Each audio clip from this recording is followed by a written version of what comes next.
ustedes saben lo que es la Magna Carta o Carta Magna, primero que nada es un papel, o un pergamino debe ser un pergamino, que es magna porque es grandote, no porque se considerara que sus altos valores, como creen algunos, que sí los tiene, pero que no es el caso. En este caso le decían la Magna Carta porque la carta era grandota. Y la Magna Carta fue un documento que se firmó en el Reino Unido, perdón, estoy buscando mis notas porque luego no las encuentro, que fue los varones ingleses, la nobleza, se le reveló en cierta medida al rey y le hizo asumir una serie de compromisos que nunca cumplió, porque para eso era el rey. Pero fue la primera vez que se puso por escrito cosas como el gobierno debería consultar a la ciudadanía antes de tomar decisiones.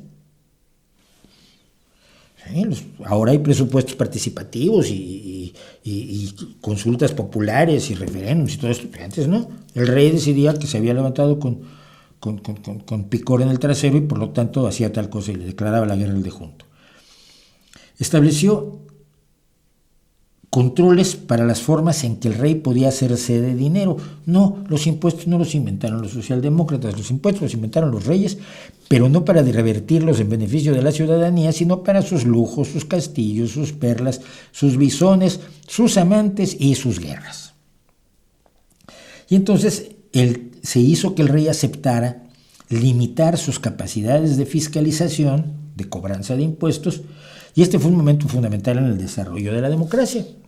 Es un documento importante y todo estudiante de Derecho le va a decir a usted que es un documento relevante porque por primera vez habla de cosas de las que no se habló luego en muchísimo tiempo y que solo la memoria quizás de la Magna Carta ayudó a que ocurrieran ciertas cosas en ciertos lugares de Europa en los años siguientes. La Magna Carta no es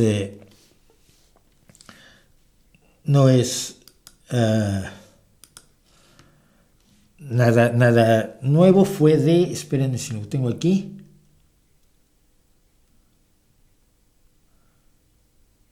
es un documento medieval, es de 1215, es un documento del siglo XIII, pero es un documento relevante para todos. Bueno, pues entonces, ¿qué puede pasar con una cosa que es de alguna manera un patrimonio de toda la humanidad, fundamentalmente del Reino Unido? Esto hay que decirlo. Yo cuando estuve la primera vez en el Reino Unido, cuando fui a Stonehenge, nos detuvimos en Salisbury a ver la catedral, y en la catedral te estaban exhibiendo un ejemplar, hay 3 o 4 ejemplares, no me acuerdo, no me maten si hay más o menos, y vimos un ejemplar de la Magna Carta, y hombre, es impresionante porque efectivamente las ideas de progreso que pueden haber comenzado en el siglo XIII, tardaron muchísimos siglos en cristalizarse.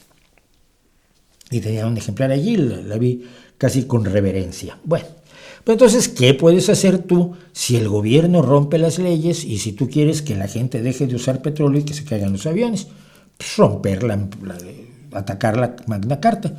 Y este par de ciudadanas, con un martillo y un cincel, rompieron la caja de cristal que contiene el ejemplar de la Magna Carta que guarda la Biblioteca Británica.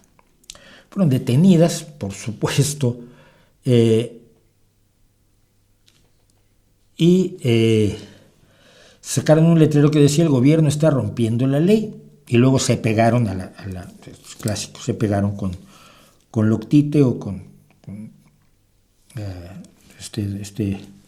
Loctite, también se llama, el Loctite en inglés, Loctite en España, no me acuerdo cómo se llama en México, pegamento acrílico, que te pegas, se quedaron pegadas allí porque el gobierno está rompiendo la ley. O sea que si el gobierno británico rompe la ley, la forma de resolverlo es atacar un documento que tiene 800 años de antigüedad y que es fundamental para la democracia en todo el mundo, que es un artefacto histórico de valor incalculable. Porque, ¿qué relación tiene? Ninguna. Salvo que te hace salir en los papeles. Y entonces tú crees que has logrado algo. Has creado conciencia. Fíjate, nadie cree que el petróleo sea malo. Nadie cree que quemar petróleo sea algo que debamos dejar de hacer. Nadie cree que haya un cambio climático provocado, entre otras cosas, por la excesiva quema de combustibles fósiles en nuestro planeta. No. Eso es el secreto mejor guardado del universo. Ningún medio de comunicación habla de esto. Jamás encuentras nada al respecto en las redes sociales. Y entonces tú vas a crear conciencia, vas a visibilizar el problema del cambio climático y de la quema de combustibles fósiles haciendo una torpeza de este tamaño. ¿Por qué? Porque así puedes lograr que se deje de producir petróleo de aquí a 2030. Que es tu objetivo. No, eso por lo menos dijeron las dos señoras que son además pastoras religiosas de la iglesia anglicana. La iglesia anglicana sí tiene sacerdotes mujeres, ellas son dos de ellos. Y en 2030 pues dejes de quemar petróleo, que se mueren millones de personas por falta de alimentos, de transporte de alimentos, porque no pueden ir al hospital, porque el hospital no tiene electricidad. Son minucias. Lo importante es que has dejado de quemar petróleo. Porque si la gente no quema petróleo en el imaginario de esta gente, si la gente sigue quemando petróleo, es porque son malvados. No porque no hayamos logrado desarrollar debidamente las tecnologías necesarias para eliminar del todo la quema de petróleo. Ahora pregúntale si podemos usar energía nuclear, te van a decir que tampoco. ¿Por qué hacen de activistas quienes están absolutamente desinformados sobre el mundo que les rodea? ¿Por qué quieren decidir por todos quienes no están informados de las posibilidades de decisión, de la realidad que condiciona las decisiones, del contexto de las decisiones y del abanico de decisiones que hay a nuestro alcance para elegir la mejor, que puede no ser perfecta, pero puede ser la mejor? ¿Cómo es posible que celebremos un activismo ignorante mientras nos van diciendo todos los días que tenemos que rechazar lo que dicen los expertos, lo que dicen los que saben, lo que dicen los que han estudiado, lo que dicen los que tienen los datos? ¿Me puede explicar alguien?